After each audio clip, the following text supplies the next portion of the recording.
நமது ராசி அறக்கட்டளையின் ஜோதிடம் தொடர்பான பதிவுகளை தொடர்ந்து பார்த்து வரும் வலைத்தள அன்பர்களுக்கு வணக்கம். மிதுன ராசிக்கான குரு பெயர்ச்சி பலன்களை இப்போது பார்க்கலாம். கேவலம்பி ஆண்டு ஆவணி மாதம் 17ஆம் தேதி 2/9/2017 சனிக்கிழமை காலை மணி 9:25க்கு ஸ்ரீ குரு பகவான் கன்னி ராசியிலிருந்து துலா ராசிக்கு சித்திரை 3ஆம் பாதத்தில் பெயர்ச்சி ஆகிறார். தங்களது ராசிக்கு 4ஆம் ராசியான கன்னியில் இதுவரை சஞ்சாரம் செய்து வந்த குரு பகவான் ஏராளமான நன்மைகளை செய்துவிட்டு இப்போது ராசிக்கு 5ஆம் இடமான துலா ராசிக்கு பெயர்ச்சி ஆகிறார். இதுவும் குருவுக்கு நல்ல இடம்தான். பூர்வ புண்ணியம் எனப்படும் இந்த 5ஆம் இடம் குழந்தைகள் இல்லாதவர்களுக்கு நல்ல குழந்தை செல்வத்தை தரும். தங்கள் ஜனன ஜாதகத்தில் குருவுடன் லக்ன சுபர்கள் சேரும்போது இது கைகூடும். பிள்ளைகளால் மன அமைதியும் மகிழ்ச்சியும் கிடைக்கும். முன்னோர்களின் சொத்து தொடர்பான பிரச்சனைகள் தீரும். 5ஆம் இடத்தில் இருக்கும் குரு தனது 5ஆம் பார்வையால் ராசிக்கு 9ஆம் இடத்தை பார்ப்பதால் தந்தை வகையில் அனுகூலம் உண்டு. குரு தனது 7ஆம் பார்வையால் ராசிக்கு 11ஆம் இடத்தை பார்ப்பதால் விசேஷ தனலாபம் உண்டு. வரவேண்டிய பாக்கிகள் வசூலாகும். தொழில் துறைகளில் முன்னேற்றம் ஏற்படும்.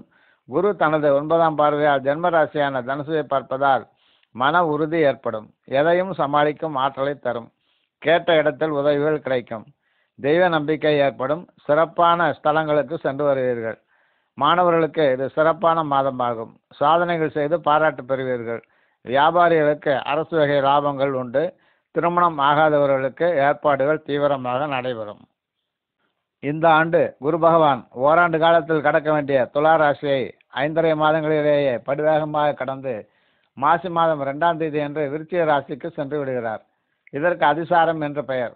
அங்கு சுமார் 2 மாத காலம் இருக்கும் குரு பின்னர் மெதுவாக பின்னோக்கி சென்று பங்குனி 28ஆம் தேதி மீண்டும் துலா ராசிக்கே வருகிறார். இது வக்ரம் என ஜோதிடத்தில் கூறப்படுகிறது.